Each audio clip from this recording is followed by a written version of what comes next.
Welcome to GK Mojo. And now that we are done with CAT, we are starting with the Target ZAT 2021 series. Most of the students are feeling relieved. Most are feeling pressure now. Now they are feeling that the CAT was not that good. The ILR part was tricky and all that stuff, lengthy, and they are pretty much demotivated right now.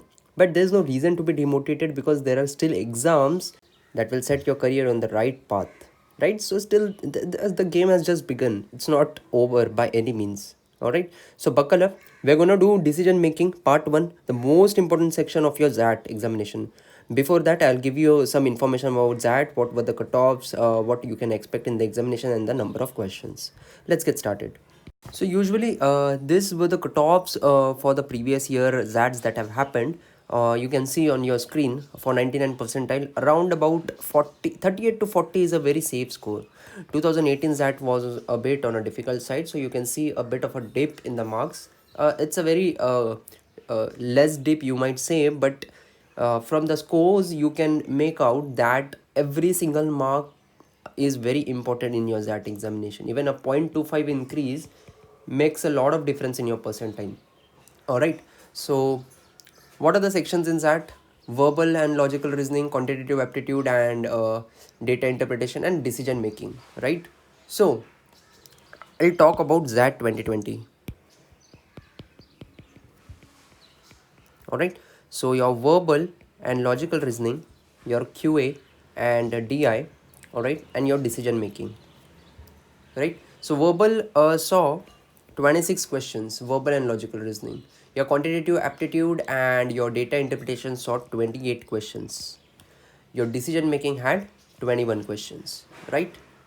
Every question carried 1 mark, and every year a question carried a negative 0.25. So decision making usually was the make or break section because quants was relatively easy. Even verbal was doable. All right. Yeah. Verbal is supposed to be tough for ZAD, but if you compare it to CAT, I do not agree because there are grammatical questions, there are vocabulary based questions, there's parajumbles, right?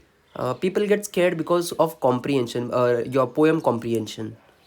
There were hardly 2 to 3 questions, so it does not make a very vast difference, and you do not need to score 70 or 80 marks. That is impossible any which ways in that. So you have to score limited, so you have to attempt limited but with accuracy. The make or break section in that is your decision making. All right, these 21 questions are very important. All right, and the decision making section was of moderate level of difficulty, all right, last year, but still students faltered in it. When the response sheet came out, there was a chaos regarding the answers, and they were literally changing the answers. Every institute was going on changing the answers every next day, until and unless that declared their own set of answers, right? So this is a very controversial section, but if you do it right, you're going to ace it. And if you are able to ace it, you're going to ace that no matter what you have done in your CAT. So please start preparing from today for your decision making. I'm going to take sets on a very regular basis.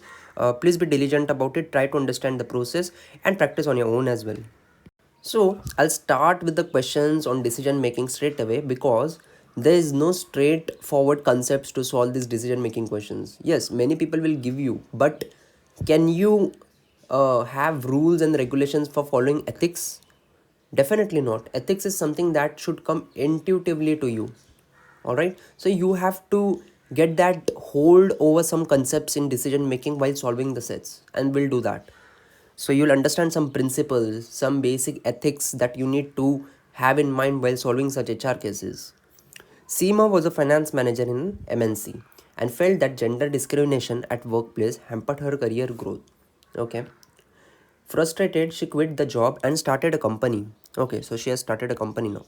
While starting a company, Seema decided that she would have equal proportion of males and females. All right, so she has decided to give equal opportunity to the males and females. Over the next 6 years, Seema emerged as a very successful entrepreneur and expanded her business to 8 locations in the country. However, Seema recently started facing an ethical dilemma because she realized that the female employees were not willing to travel across the city and work late hours as the work required from them to do. On the other hand, male employees did not hesitate undertaking such work. Seema started to feel the pressure of reducing the proportion of female employees. On the other hand, she is aware that equal representation was one of the strongest reasons for her to have founded the company. Alright, so hope you would have understood this right from the start. This woman, Seema, she's an entrepreneur. So initially she was working in an MNC, but she left that MNC because she wanted to start on the principle of equal opportunity to males and females, right? But now later on, she has started realizing that female employees are not willing to travel across the city and work late hours as they are required to, right? While male employer are ready to do it. So now she might be having second thoughts about reducing the number of female employees, right? So what should she do? So we'll see the questions in the next slide. What should she do as a conscientious female entrepreneur? This means diligent or willing to do one's work thoroughly, right? Let us go through the options. See if unwilling employees can be given assignments which do not require travel and involve less overtime. Okay, sounds about good. Reduce the number of female employees as it is a business requirement. She should not let anything affect her business. Okay, let the status quo continue. Option D. Henceforth, hire only male employees. She should close the business. Keep one thing in mind. Whenever you see very extreme options, just eliminate them. They are never going to be your answer. She should close the business. This is rubbish. She won't close the business for such ethical dilemma. That is why she's an entrepreneur, right? She has to solve such ethical dilemmas. Henceforth, hire only male employees. This is exactly opposite to the principle on which she founded the company. Let the status quo continue. This is going to affect the product, the whatever operations of a business, right? So if women are not, females are not able to travel or not willing to travel or work late nights, this might affect the company in some way or the other with respect to the profits or whatever, right? Males are ready to do it, so she literally cannot let the status quo continue, right? Option B, reduce the number of female employees as it is a business requirement. She should not let anything affect her business. Again, this is consistent with option D, right? She established the company with this vision that she wants to give equal representation to both males and females. If she is not able to do that, people will leave her company any which ways, like she had left her MNC, right? So this option does not fit in well. Now, why option A is correct? See if unwilling female employees could be given assignment which do not require travel and involves less overtime, right? So since Seema is a very diligent female entrepreneur, she should realize that one of the basic premises behind her forming the company was to provide equal opportunity to female employees, right? So she cannot step back from that aim. At the same time, she has to run her business profitably. Hence, she should not look at placing female employees in jobs where they cannot perform productively or they are not interested in without the company's interest being compromised.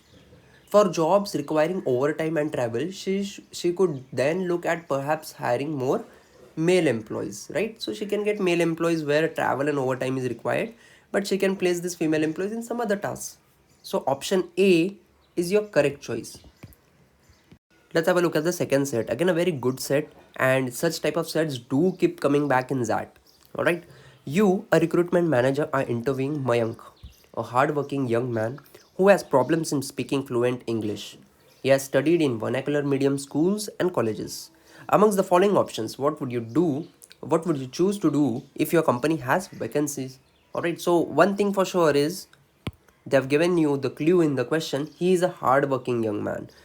All right, he only has problem in speaking fluent English, right? So what would you do? So before even reading the question, you have to develop a approach in your mind. If you were in this manager's place, what would you have done, right? First, I would hire him at all costs. Very extreme, but we'll come back to it later. I would hire him for the job he's good at and provide training in other areas. Very good. This is a very good option. We'll keep this aside. I would hire him for production for or finance job, but not marketing job, which requires good communication skills. All right. So this is kind of a biased thing, right? And if you're not able to like, let's suppose you do not know what the vacancy is for. All right. So this is extra information given over here. Do you know that the company requires production or finance? You do not know that, right? So you cannot, like, this is just an extra option given to you which would look good but which does not make sense. All right, so I'm going to eliminate it over here. I would ask him to improve his communication skills and come back. Again, this does not make sense, right? This is a very bad managerial skill. If the person is really hardworking young man, you cannot let him go, right? You are even he might prove to be an asset for your company. So you just cannot ask him to improve his communication skills and come back. Rather, what you can do is you can give him some training in which he is lacking, right? uh, at the same time you can give him some other area to focus on. All right, so if Mayank has strengths in an area where there is vacancy, he should be hired for that position. His lack of communication is a drawback which can be rectified through proper training on the job. So as long it is not directly affecting his productivity too much, he should be hired and training, proper training should be given, right? Hence the recruitment manager should give more priority to his qualities and not to be governed by his drawbacks, which may not be strictly relevant for the position he can join in. And this is exactly wrong. This is extreme. So I would go with option B. I would hire him for the job he is good at and provide training in other areas. No confusion at all. So that's all in this video. Please visit us at jkmojo.com.